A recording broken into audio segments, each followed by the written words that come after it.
We're talking about Max. Max wasn't a cute little puppy with boundless energy.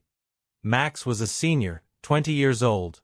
Think of a canine grandpa, with a completely white muzzle and slow, wobbly gait.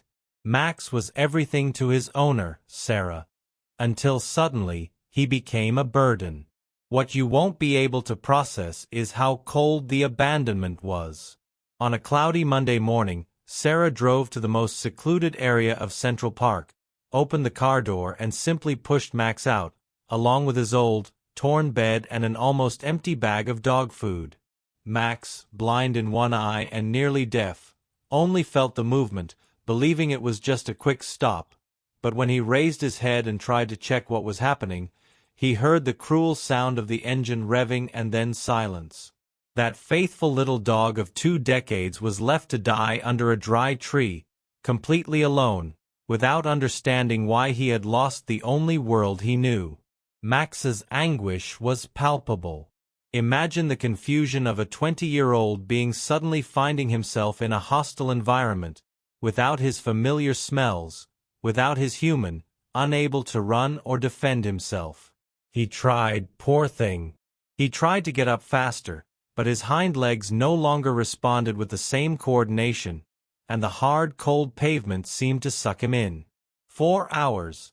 Max remained huddled. It was clear he wasn't a stray dog. His fur, though poorly cared for by Sarah in recent months, showed signs of a domestic life, and his eyes, which could still discern some blurry shapes, exuded a deep, resigned sadness. The sun began to rise, warming the asphalt, and the heat quickly became a dangerous enemy for a geriatric dog. He was already dehydrated, and with each failed attempt to get up, he gave up a little more, until he settled back into his abandoned bed, simply waiting for the inevitable end. That's when, my friends, the universe acted. Mr. Elias was a retired widower, known for his unchanging routine. At 7 in the morning, rain or shine, he was walking along that same park path, always carrying a small bag of bird food. Mr. Elias was over 75 years old, but had the heart of a young man. He saw Max. From afar, he looked like just a pile of rags, but as he approached, he perceived the animal's fragility.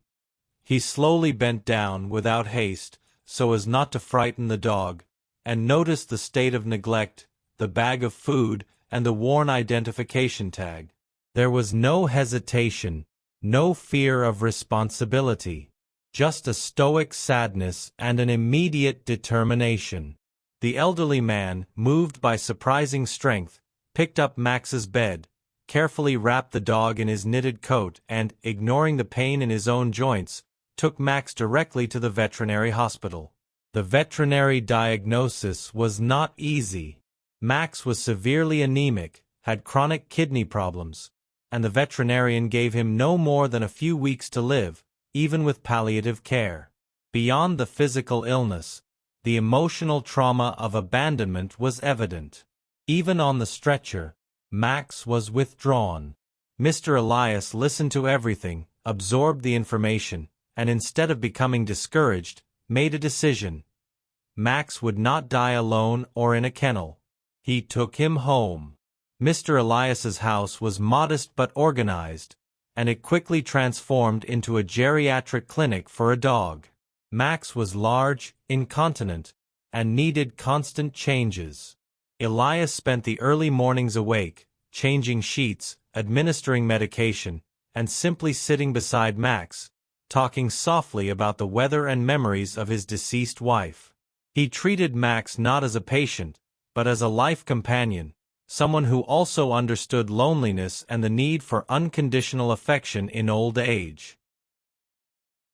In the first few days, Max barely reacted, but Mr. Elias's constant, gentle touch, combined with a tailored diet and generous doses of patience, began to reverse his lethargy. What followed was the moment when Mr. Elias had a truly incredible idea. He noticed that Max had bursts of joy when carried outside, but hated the cold, slippery floors of the house. He also realized that Max's visual and hearing impairments caused him to bump into things and become disoriented, losing confidence in taking a step. Mr. Elias knew that for Max to have a good quality of life, he didn't need miracle cures. He needed an environment adapted to his age, a lovingly created senior sanctuary.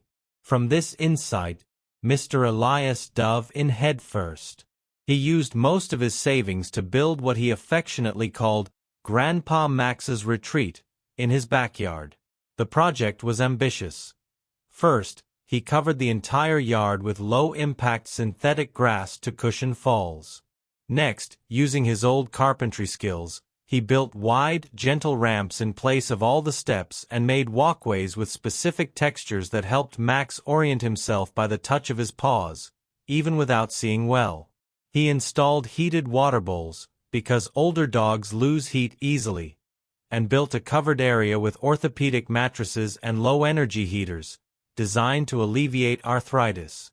The community, which initially observed Mr. Elias's obsession with the old dog with curiosity, was deeply moved when they understood the purpose. Neighbors, teenagers, and even local construction companies began to offer help. An architect offered landscaping plans that included higher fences and shaded areas, while a group of volunteers began to come daily to help with Max's basic care. What began as Grandpa Max's Corner quickly became a community rescue initiative, and the backyard expanded to accommodate other elderly dogs from shelters who were considered unadoptable due to their age or terminal health condition. Max was patient zero, the patriarch, the reason all of this existed. Within a few months, the story spread beyond the neighborhood. The local media arrived, and soon after, the story of Mr. Elias, who transformed retirement into a calling, made it to national news. They named the place Four Paws Senior Refuge, and what's most moving, Max, the dog destined to die alone and forgotten, not only survived the initial prediction of a few weeks but thrived, becoming the refuge's official mascot. He inspired the other dogs, showing them that life still had value, even if their knees ached. His portrait, that white snout smiling shyly, surrounded by Mr. Elias's affection, was printed on all fundraising materials. Now, prepare for the truly surprising ending. Max's photo wasn't just on the flyers. In a move that went viral on social media, the Four Paws Senior Refuge was graced with a massive donation from a national animal protection organization, guaranteeing its expansion to a larger and more modern property. And who came across the success story featured on the front page of a business magazine, unmistakably recognizing the elderly dog? Sarah, the former owner. She, who had moved abroad for a fresh start, was confronted with the image of her former burden, now a national symbol of dignity.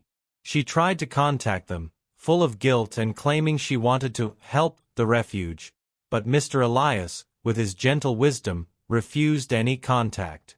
The 20-year-old dog she abandoned to get rid of the nuisance ended up becoming a legendary figure, and the happiness of his end was not just prolonged life, but the complete and utter reversal of her own tragedy. Max no longer needed her. Max, the 20-year-old dog Sarah thought had become an impossible burden, actually became Mr. Elias's life mission and cure for his loneliness. The refuge grew, ensuring that countless other Maxes had a safe and dignified place for their final months or years. And that's the lesson, folks. An act of abandonment, driven by selfishness and haste, was neutralized by an act of pure love and unwavering altruism, transforming an impending tragedy into a legacy of compassion. Mr. Elias saved Max, and in doing so, he rescued much more than just an old dog. He proved that for true love, age and chronic problems are just details. What a happy and well-deserved ending. Leave a like if the story touched you, and we'll see you in the next video.